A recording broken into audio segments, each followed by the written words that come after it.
This message comes from NPR sponsor Discover. Tired of not getting a hold of anyone when you have questions about your credit card? With 24/7 live customer service from Discover, everyone has the option to talk to a real person. Limitations apply. See terms at discover.com/creditcard. Hello, hello. I'm Brittany Luce, and you're listening to It's Been a Minute from NPR, a show about what's going on in culture and why it doesn't happen by accident.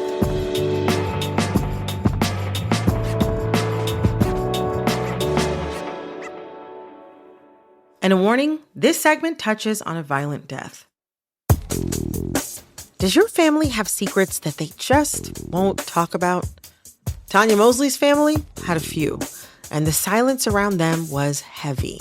Until one day in 2004, when one of those secrets called her up. He said, "My name is Antonio, and I am your nephew." A surprise nephew was just the start. Antonio's mother was a half-sister Tonya never knew about. They had the same father, who kept his family separate. What were you searching for when you contacted me? My aunt. You.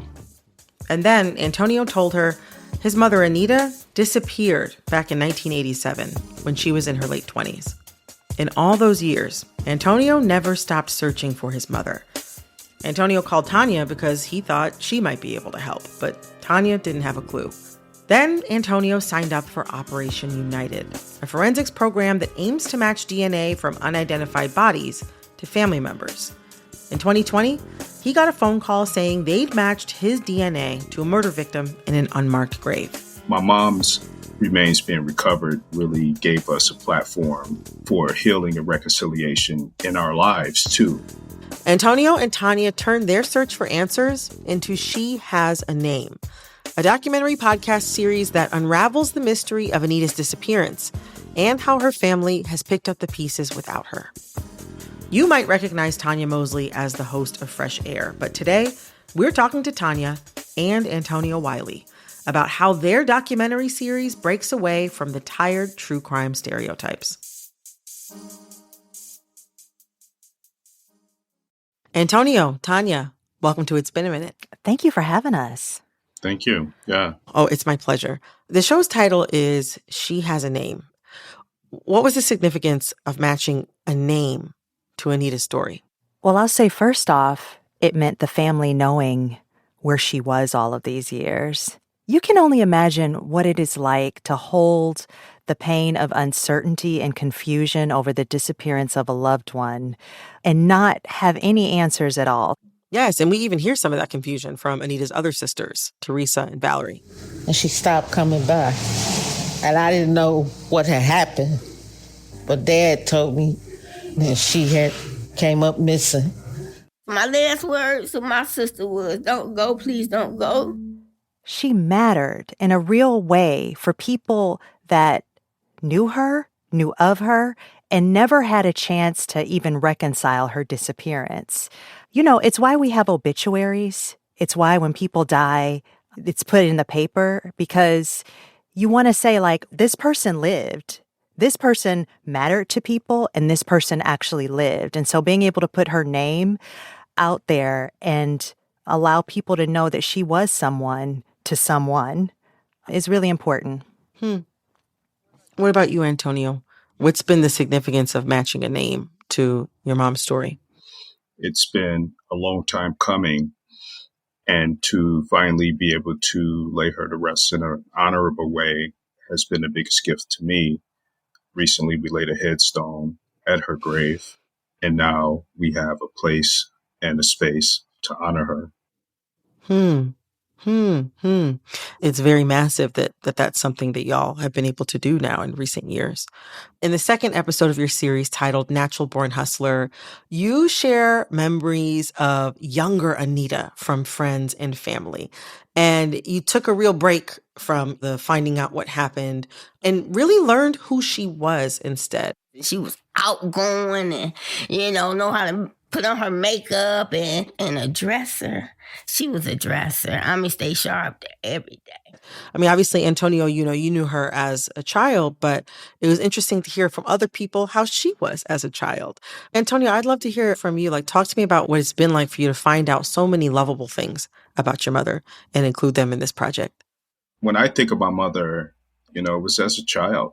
She was my protector, best friend. She was everything to me. Caregiver, tutor, teacher, style coach. I mean, you name it, she was it.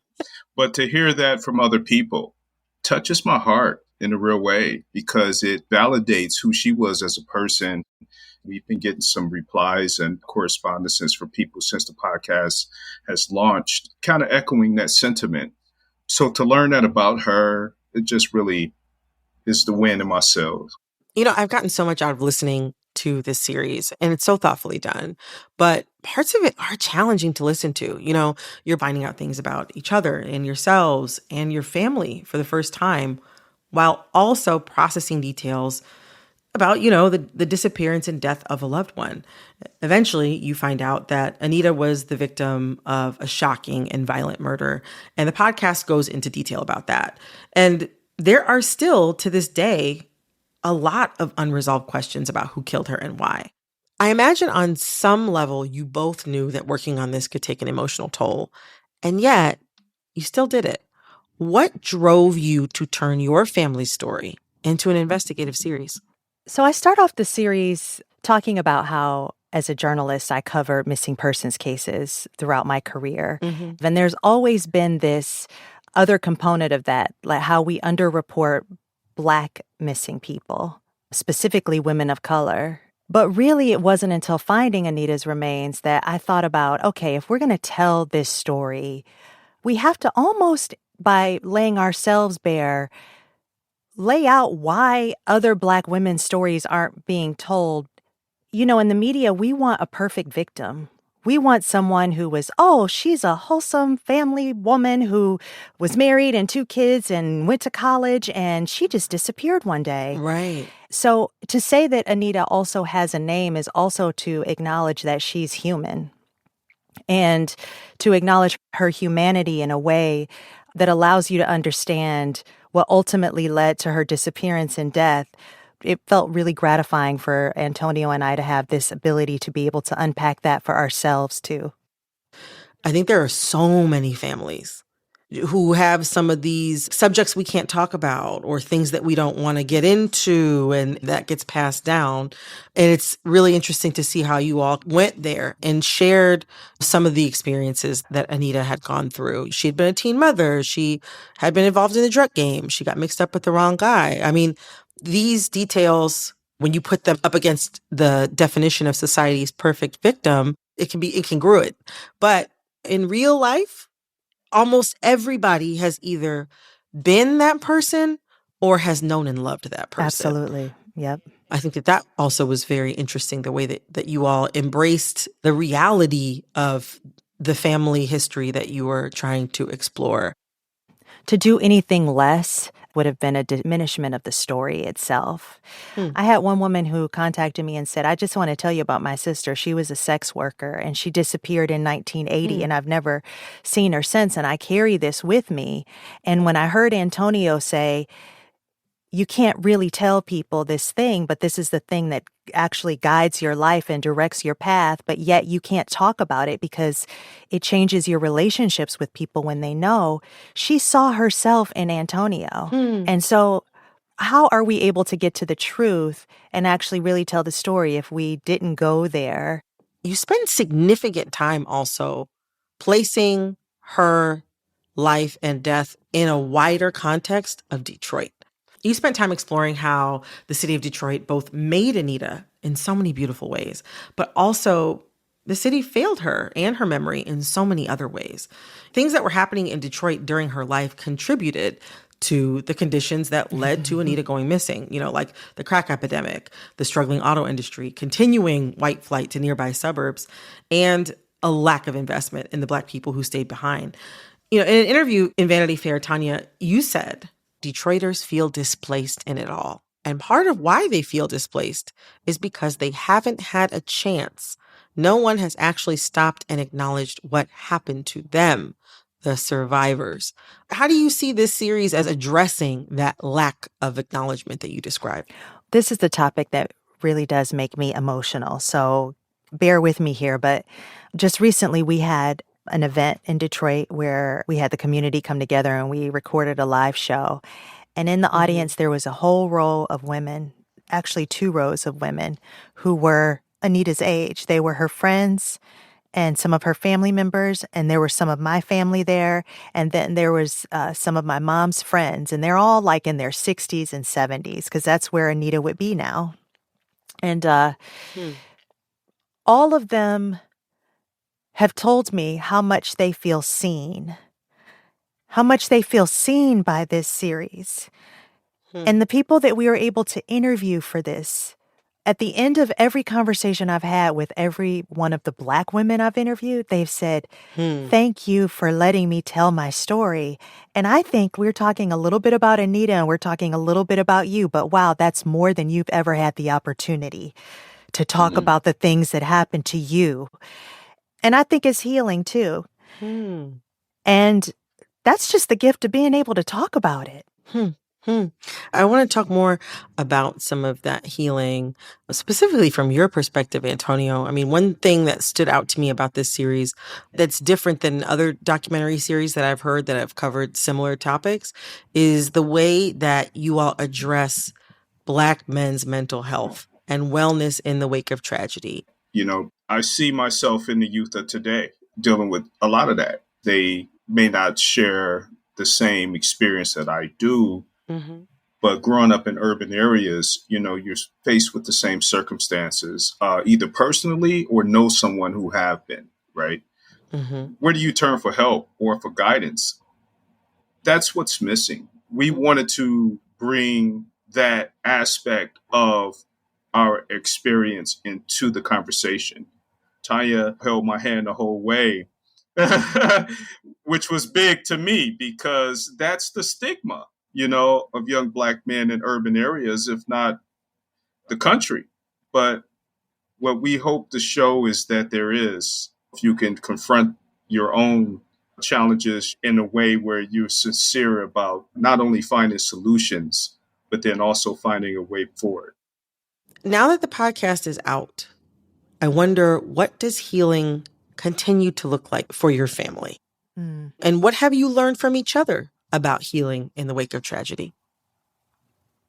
You know, the number one thing that has come out of this podcast for me is opening up the conversation with my family about really tough things. And also forgiving ourselves for some of the choices that we made.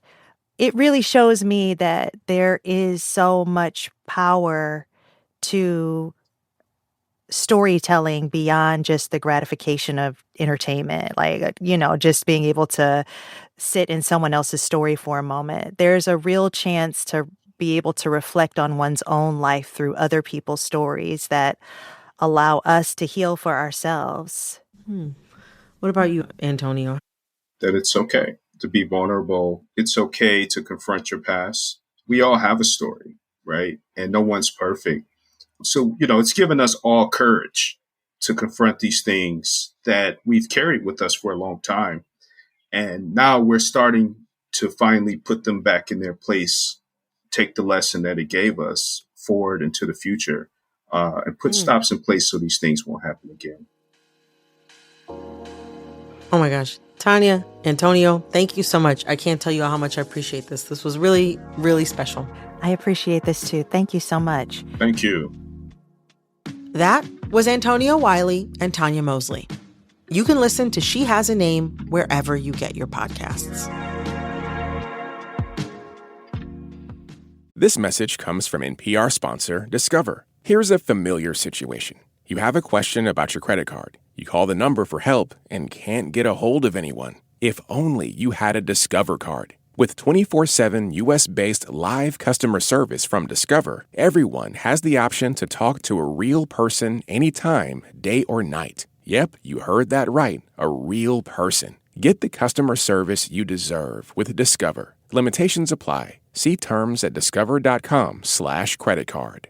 This message comes from NPR sponsor FX, presenting Clipped, the scandalous story of the 2014 Clippers owner's racist remarks captured on tape and heard around the world. The series charts the tape's impact on a dysfunctional basketball organization striving to win against their reputation as the most cursed team in the league. Starring Lawrence Fishburne, Jackie Weaver, Cleopatra Coleman, and Ed O'Neill. FX's Clipped, streaming June 4th, only on Hulu.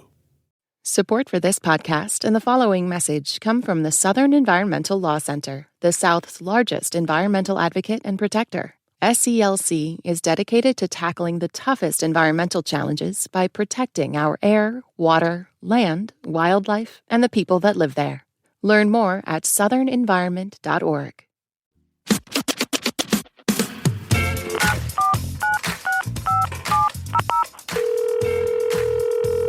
Hey, Brittany. Hey, Brittany. Hey, Brittany. Hey, Brittany. My name is Yamari. I'm from Brooklyn, New York, via Trinidad and Tobago. And my song for the summer is Freetown Collective's Rainy Mornings, because the whole song is just beautiful love vibes. Yamari, thank you so much for calling in with such a beautiful suggestion for Song of the Summer. Freetown Collective's Rainy Mornings. I will tell you this, if you haven't heard this song, one day if you're feeling a little good, get up in the morning, throw open those curtains. This is a song I feel like that would be perfect to wake up to. I guess that's why it's called Rainy Mornings. It just has this like a beautiful little vibey groove to it. I wanna be your only one, yeah. Lightning and thunder when she have it though. She never make me wonder if she love me though. Yeah, I definitely see why you have been feeling this for your Song of the Summer. Oh, good choice. But as far as I'm concerned, I think I might have mentioned this on a previous episode. Right now, my early pick for Song of the Summer is Nasty by Tinashe. Now, let me back up by saying I'm a big Tinashe fan. And if you don't know who Tinashe is, allow me to enlighten you. She is a phenomenal American pop singer. She, to me, is like a quadruple threat. She can sing, she can dance, she can write, and produce. If you don't know Tinashe, you probably have heard this song somewhere. Nasty, I've been a nasty girl. Nasty, I've been a nasty girl. You've heard it somewhere scrolling on social media. You've heard it out of a car window as it's buzzing past you in the street. And right now, I think that it is the best shot we have at a song for the summer in 2024. And I'm going to tell you why. Number one, it's got a little bit of repetition. Repetition works really, really well in songs of summer. That repetitive background kind of thrum that drove its way through the entire song. Tinashe singing, I've been a nasty girl, nasty. Okay. Over and over and over again. That line has hooked into half of America's ears, at least. Okay. And it's not coming out. Another thing that makes this song, I think, just a perfect summer song is that it's really easy to dance to. It's got like a perfect little kind of like syncopated beat with a little attitude to it. And I'll say, one of the best parts about this song becoming so popular are the videos that I've seen online of people either dancing to this song or of people taking dance videos from other social media clips, from movie scenes, from television shows, and taking out the original sound and replacing it with Tinashe's Nasty, okay?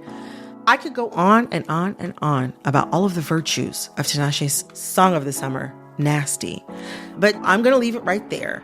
And whatever you think the Song of the Summer is, I hope that you get to hear it this weekend and dance to your heart's content. Thanks again so much for calling in. Now, if you submitted a question or response to a segment for Hey Brittany in the past few weeks, you are in luck. Next week is a special Hey Brittany mailbag episode where I respond to listener letters from all of you. If you'd like to be featured in a future Hey Brittany mailbag, send us a voice memo at ibam@npr.org. That's IBAM@npr.org. This episode of It's Been a Minute was produced by Corey Antonio Rose, Alexis Williams. This episode was edited by Jessica Plachek. Sarah Saracen. Engineering support came from Ko Takasugi Chernovin. Our executive producer is Verilyn Williams. Our VP of programming is Yolanda Sanguini. All right, that's all for this episode of It's Been a Minute from NPR. I'm Brittany Luce. Talk soon. This message comes from NPR sponsor Acorn TV. Acorn TV is brilliant television told brilliantly. From charmingly cozy mysteries to daringly dark dramas. Visit acorn.tv for a 30-day free trial with promo code NPR. Acorn TV. Brilliant. Support for NPR and the following message come from IXL Learning. IXL Learning uses advanced algorithms to give the right help to each kid no matter the age or personality. Get an exclusive 20% off IXL membership when you sign up today at IXL.com/NPR. What does it mean to be Black in America? In NPR's Black Stories, Black Truths, a collection of stories as varied, nuanced, and dynamic as the Black experience, you'll hear it means everything. Search NPR Black Stories, Black Truths wherever you get your podcasts.